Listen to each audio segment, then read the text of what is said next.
അവർക്ക് ഇന്നത്തെ കാലത്ത് ആവശ്യമായിട്ടുള്ള ഒരു 5 തരത്തിലുള്ള സ്കിൽസ് അല്ലെങ്കിൽ ടോപ്പിക്കിനെ കുറിച്ച് നമുക്ക് സംസാരിക്കാം.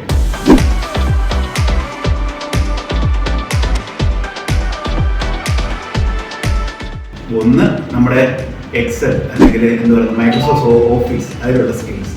രണ്ടാമെന്ന് പറയുന്നത് നമ്മുടെ പ്രസന്റേഷൻ സ്കിൽസ് അല്ലെങ്കിൽ നമ്മളെങ്ങനെ പ്രൊജക്ട് ചെയ്ത് കാണിക്കുന്നു എന്നുള്ള സ്കിൽസ്.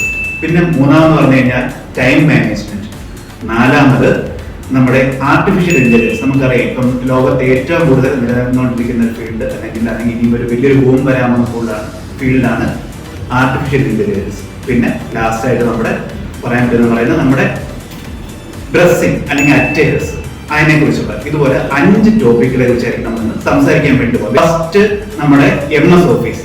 നമുക്കറിയാം നമ്മുടെ ഒരു എലമെന്ററി ആയിട്ട് നമുക്ക് ഒരു റെസ്യൂം പ്രിപ്പയർ ചെയ്യാനാണെങ്കിൽ തന്നെ നമ്മൾ MS ഓഫീസിനെയോ അല്ലെങ്കിൽ MS വേർഡ് അതുപോലെ പല തരത്തിലുള്ള സോഫ്റ്റ്വെയർസിനെയായിരിക്കും നമ്മൾ ഡിപ്പെൻഡ് ചെയ്യുന്നത്. അത് ഒരു എലമെന്ററി ആയിട്ടുള്ള സ്കില്ലാണ്. എന്തുകൊണ്ട് ഇപ്പം ഉദാഹരണത്തിന് ഇൻവെന്ററിയോ അല്ലെങ്കിൽ ഒരു വെയർ ഹൗസിൽ നമുക്ക് സ്റ്റോക്ക് മെയിൻറ്റെയിൻ ചെയ്യണം, അല്ലെങ്കിൽ ഇപ്പം അക്കൗണ്ടിങ് ഏരിയയിലാണെന്നുണ്ടെങ്കിൽ അന്നുള്ള ലെഡ്ജേഴ്സ് മെയിൻറ്റെയിൻ ചെയ്യണം, WBS റോളപ്പ് പ്രിപ്പയർ ചെയ്യണം. അതുപോലുള്ള കേസുകളിലെല്ലാം നമുക്ക് യൂസ്ഫുൾ ആയിട്ടുള്ള ഒരു ടൂളാണ്. അല്ലെങ്കിൽ എന്താ പറയുന്നത് ഇറസ്പെക്റ്റീവ് ഓഫ് ദ ഫീൽഡ് നമ്മൾ യൂബിക്വിറ്റസ് ആയിട്ട് യൂസ് ചെയ്യുന്ന ഒരു ടൂളാണ് നമ്മുടെ MS ഓഫീസ്. അതായത് അതിന്റെ ഓക്സിലറി ആയിട്ട് വരുന്ന MS വേർഡ് ആയിക്കോട്ടെ, പവർ പോയിന്റ് ആയിക്കോട്ടെ, എല്ലാം തന്നെ. അപ്പം അതിനെക്കുറിച്ചൊരു എന്താ പറയുക നോളജ് എന്ന് പറയുന്നത് നമുക്ക് ഇമ്പറേറ്റീവ് ആയിരിക്കും നമ്മുടെ എക്സിസ്റ്റൻസിന് വേണ്ടിയിട്ട്. രണ്ടാമത് ഞാൻ പറഞ്ഞു വന്ന നമ്മുടെ കമ്മ്യൂണിക്കേഷൻ സ്കിൽ അല്ലെങ്കിൽ നമ്മളെ എങ്ങനെ ഇപ്പൊ ഉദാഹരണത്തിന് ഒരാൾക്കാണെന്നുണ്ടെങ്കിൽ ഒരുപാട് സ്കിൽ സെറ്റ് ഉണ്ടായിരിക്കാം. അയാൾക്കാണെങ്കിൽ അയാളുടെ ഉള്ളിൽ തന്നെ ഇന്നേറ്റ് ആയിട്ട് തന്നെ പല തരത്തിലുള്ള സ്കിൽസ് ഉണ്ടായിരിക്കാം. പക്ഷെ അതാണെന്നുണ്ടെങ്കിൽ പ്രസന്റ് ചെയ്ത് കാണിക്കാൻ അറിയത്തില്ല. അങ്ങനെ ഒരു സംഭവം ഉണ്ടാകുന്നുണ്ടെങ്കിൽ അതൊരു ക്രൈസിസ് ആയിരിക്കും സാധാരണ ക്രിയേറ്റ് ചെയ്യാന്ന് പറയുന്നത്. അയാളുടെ സ്കില്ലുണ്ട് എന്നാൽ അത് പ്രൊജക്ട് ചെയ്ത് കാണിക്കാൻ പറ്റത്തില്ല. അപ്പം അതിന് നമ്മുടെ പ്രസന്റേഷൻ സ്കിൽസ് നമുക്ക് വളരെയധികം ഇമ്പോർട്ടൻ്റ് ആണ്. നമ്മൾ മറ്റുള്ളവരിലേക്ക് നമ്മുടെ സ്കിൽസ് അല്ലെങ്കിൽ നമ്മുടെ അറിവ് എങ്ങനെ എത്തിക്കുന്നു. ഉദാഹരണത്തിന് നമ്മൾ ഒരു ഏത് ഫീൽഡിൽ വർക്ക് ചെയ്യുകയാണെന്നുണ്ടെങ്കിലും ഒരു ക്ലയന്റിനെ നമ്മൾ സാറ്റിസ്ഫൈ ചെയ്യണം. ഒരു ബിസിനസ് ആംഗിൾ നമുക്ക് ചിന്തിക്കാം. ആ ഒരു പെർസ്പെക്റ്റീവ് ചിന്തിക്കുന്നുണ്ടെങ്കിൽ നമ്മൾ ക്ലയന്റിനെ നമ്മൾ സാറ്റിസ്ഫൈ ചെയ്യണം, നമ്മുടെ ഒരു ഐഡിയ കൺവിൻസ് ചെയ്യണം. ഇങ്ങനെ പോയതാണ് നമ്മുടെ പ്രസന്റേഷൻ സ്കിൽസ് നമുക്ക് വളരെയധികം ഇമ്പോർട്ടൻ്റ് ആണ്. അങ്ങനെ വരുമ്പോഴത്തേക്ക് ഓട്ടോമാറ്റിക് ആയിട്ട് നല്ലൊരു പ്രസന്റർക്ക് നല്ലൊരു ലീഡർ ആവാൻ പറ്റും, അല്ലെങ്കിൽ നല്ലൊരു ലീഡർഷിപ്പ് ക്വാളിറ്റി ഉണ്ടായിരിക്കും എന്നാണ് പറയപ്പെടുന്നത്.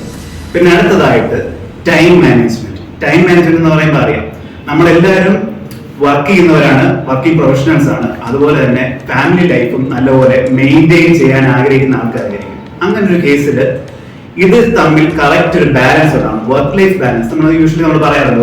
നല്ലൊരു വർക്ക് ലൈഫ് ബാലൻസ് ഉണ്ടാവണം എന്നുണ്ടെങ്കിൽ നല്ലൊരു ടൈം മാനേജ്മെന്റ് അത്യാവശ്യമാണ്. ടൈം മാനേജ് ചെയ്യുന്നതിലൂടെ നമ്മുടെ പ്രൊഡക്ടിവിറ്റി കൂടും എന്നുള്ളത് മാത്രമല്ല, നമ്മുടെ ഫാമിലി ലൈഫും എൻഹാൻസ് ചെയ്തുകൊണ്ടേയിരിക്കും. പിന്നെ പറഞ്ഞത് ആർട്ടിഫിഷ്യൽ ഇന്റലിജൻസ്. അറിയാം ഏറ്റവും കൂടുതൽ ഞാൻ ആദ്യം തന്നെ പറഞ്ഞിരുന്നു, ഇനി ഭാവിയിൽ ഫ്യൂച്ചറിസ്റ്റിക് ആയിട്ട് ചിന്തിക്കുന്നുണ്ടെങ്കിൽ ഏറ്റവും അധികം ബൂം വരാൻ പോകുന്ന ഒരു ഫീൽഡാണ് ആർട്ടിഫിഷ്യൽ ഇന്റലിജൻസ് എന്ന് പറയുന്നത്. ഇപ്പം വലിയ വൻകിട രാഷ്ട്രങ്ങൾ നോക്കുകയാണെങ്കിൽ ഡെവലപ്ഡ് ആയിട്ട് കൺട്രീസ് പോലുള്ള US, UK അതുപോലുള്ള എല്ലാ കൺട്രീസും അവരുടെ നിലവിലുള്ള സിസ്റ്റംസ് അതിനെ കംപ്ലീറ്റ് ആയിട്ട് ഓട്ടോമേറ്റഡ് ആയിട്ട് അല്ലെങ്കിൽ അതർ സെൻസ് നമ്മുടെ നിർമ്മിത ബുദ്ധിയിലേക്ക് മാറ്റിക്കൊണ്ടിരിക്കുകയാണ്. അപ്പം ഒരു ഫ്യൂച്ചറിസ്റ്റിക് അപ്രോച്ച് ആണത്. അപ്പം ബേസിക്കലി അതിനെക്കുറിച്ച് കൂടുതലായിട്ട് അറിയാൻ വേണ്ടിയിട്ട് ശ്രമിക്കാം. നമുക്ക് robotics engineer, artificial intelligence engineer, അവിടെയൊക്കെ ആണെങ്കിൽ സാലറി നിങ്ങൾ ജസ്റ്റ് ഒന്ന് ജോലി ചെയ്ത് നോക്കിയാൽ അറിയാം ഭാവിയുള്ള അതിന്റെ സ്കോപ്പ് എന്താണ് എന്നുള്ളത് നമുക്ക് അത്രത്തോളം മനസ്സിലാക്കാൻ പറ്റും. പിന്നെ ലാസ്റ്റ് ആയിട്ട് പറയുന്നത് നമ്മുടെ ഡ്രസ്സിങ് അല്ലെങ്കിൽ ഡ്രസ്സിങ് സെൻസ്. അപ്പം അതിനെക്കുറിച്ച് പറഞ്ഞു അല്ലെങ്കിൽ വേറെ ഒരു സെൻസ് നമ്മൾ പറയാം, ഒരു കുറച്ചും കൂടി ഒരു കോർപ്പറേറ്റ് അപ്രോച്ച് പറയുകയാണെന്നുണ്ടെങ്കിൽ അറ്റയർ നമുക്ക് പറയാൻ പറ്റും. അറ്റയർ എന്ന് പറയുന്നത് attire projects who you are. നിങ്ങൾ ആരാണോ, നിങ്ങൾ എന്താണോ, എന്താണ് നിങ്ങളുടെ അപ്രോച്ച്. നിങ്ങളൊരു പ്രൊഫഷണൽ ആണെന്നുണ്ടെങ്കിൽ നിങ്ങൾ ഇടുന്ന ഡ്രസ് കോഡ് വേറെ ആയിരിക്കാം. ഓഫ് കോഴ്സ് നിങ്ങളപ്പോൾ പറയുക എന്നോട് ആർഗ്യൂ ചെയ്യുമായിരിക്കാം. ഇപ്പോഴാണെന്നുണ്ടെങ്കിൽ ആ കാലമൊക്കെ പോയി കാഷ്വൽ ആയിട്ടുള്ള അറ്റയേഴ്സ് ആയിരിക്കും കൂടുതൽ എക്സിസ്റ്റൻസിൽ ഉള്ളതെന്നുള്ളത്. പക്ഷെ അങ്ങനെയല്ല, നമ്മുടെ ഒരു കുറച്ചും കൂടെ പ്രൊഫഷണലിസം മെയിൻറ്റെയിൻ ചെയ്യണമെന്നുണ്ടെങ്കിൽ അതിൻ്റെതായ അറ്റയേഴ്സ് ഉണ്ടായിരിക്കും. ഒരു നോർമൽ മാൻ അല്ലെങ്കിൽ ഒരു എന്താ പറയുക ഒരു ലേമാനും അതുപോലെ തന്നെ ഒരു പ്രൊഫഷണലും തമ്മിൽ ഡിസ്ട്രിബ്യൂട്ട് ചെയ്യണമെന്നുണ്ടെങ്കിൽ നമ്മുടെ അറ്റയേഴ്സ് അത്രത്തോളം ഇമ്പോർട്ടന്റ് തന്നെയാണ്. ഉദാഹരണത്തിന് നമ്മുടെ ഒരു എഞ്ചിനീയർ സൈറ്റിൽ നിൽക്കുകയാണ്, ഒരു സേഫ്റ്റി എഞ്ചിനീയർ സൈറ്റിൽ നിൽക്കുകയാണ്, നമുക്ക് പ്രോപ്പറായിട്ടൊരു ഡിസ്റ്റിങ്ക്യൂഷൻ ആവശ്യമാണെന്നുണ്ടെങ്കിൽ അറ്റയേഴ്സ് ആവശ്യമാണ്. ഉദാഹരണത്തിന് ഒരു സേഫ്റ്റി പേഴ്സണൽ ആണ് എന്നുണ്ടെങ്കിൽ അയാൾ നിർബന്ധമായിട്ടും PPE കിറ്റുകൾ ധരിച്ചിരിക്കണം. അതുപോലെ തന്നെ ഇപ്പൊ അതേസമയം ഇപ്പൊ നമ്മുടെ ഒരു HR അല്ലെങ്കിൽ ഹ്യൂമൻ റിസോഴ്സ് മാനേജർ വരുവാണ്, അയാളെ ഡിസ്റ്റിങ്ക്യൂഷ് ചെയ്യണം എന്നുണ്ടെങ്കിൽ തന്നെ അയാൾ നിർബന്ധമായിട്ടും അയാളുടെ പ്രൊഫഷണൽ ഔട്ട്ലുക്ക് മെയിൻറ്റെയിൻ ചെയ്തിരിക്കണം. അത് നിർബന്ധമാണ്. അപ്പം നിങ്ങൾ ചിന്തിക്കേണ്ട കാര്യം എന്ന് പറയുന്നത് അറ്റേഴ്സിന് എത്രത്തോളം ഇമ്പോർട്ടൻസ് നമ്മുടെ സൊസൈറ്റിയിലുണ്ട്.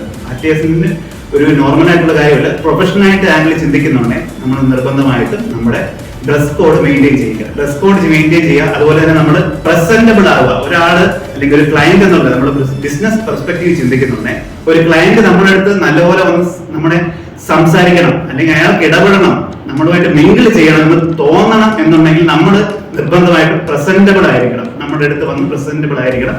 അതുപോലെ തന്നെ നമ്മൾ അയാളോട് പറയുന്ന രീതി, ഞാൻ മുമ്പേ പറഞ്ഞിരുന്നു കമ്മ്യൂണിക്കേഷൻ സ്കിൽസിന്റെ ഇമ്പോർട്ടൻസ്. അപ്പോൾ നമ്മുടെ പ്രസന്റേഷൻ, അതുപോലെ തന്നെ നമ്മുടെ എന്ത് ഡ്രസ്സിംഗ് ആണ്, നമ്മുടെ നീറ്റ്നെസ്, അല്ലെങ്കിൽ നമ്മളെ എങ്ങനെ ഗ്രൂമിങ് ചെയ്തിരിക്കുന്നു. ഇപ്പം ഞാൻ വേറൊരു ഫീൽഡ് പറയുകയാണെന്നുണ്ടെങ്കിൽ നമ്മുടെ ഏവിയേഷൻ ഫീൽഡ്, ഹോസ്പിറ്റാലിറ്റി ഫീൽഡ്, ഇതുപോലൊക്കെ എടുക്കുകയാണെന്നുണ്ടെങ്കിൽ അവിടെ എല്ലാം നിങ്ങൾ ഒന്ന് ജസ്റ്റ് നോക്കിയാൽ തന്നെ അറിയാം. അല്ലെങ്കിൽ അറിയാവുന്നവരടുത്ത് ചോദിക്കുക. അവരുടെ ആണെന്നുണ്ടെങ്കിൽ ഈ ഡ്രസ് കോഡിന് എത്രത്തോളം ഇമ്പോർട്ടൻസ് ആണ് അവരുടെ പ്രൊഫഷണലി കൊടുക്കുന്നത് എന്നുള്ളത്. അപ്പോൾ നിങ്ങൾ ഈ കാര്യത്തിൽ പ്രത്യേകമായിട്ട് ഞാൻ പറഞ്ഞ 5 കാര്യങ്ങൾ പ്രത്യേകമായിട്ട് ശ്രദ്ധിക്കുക.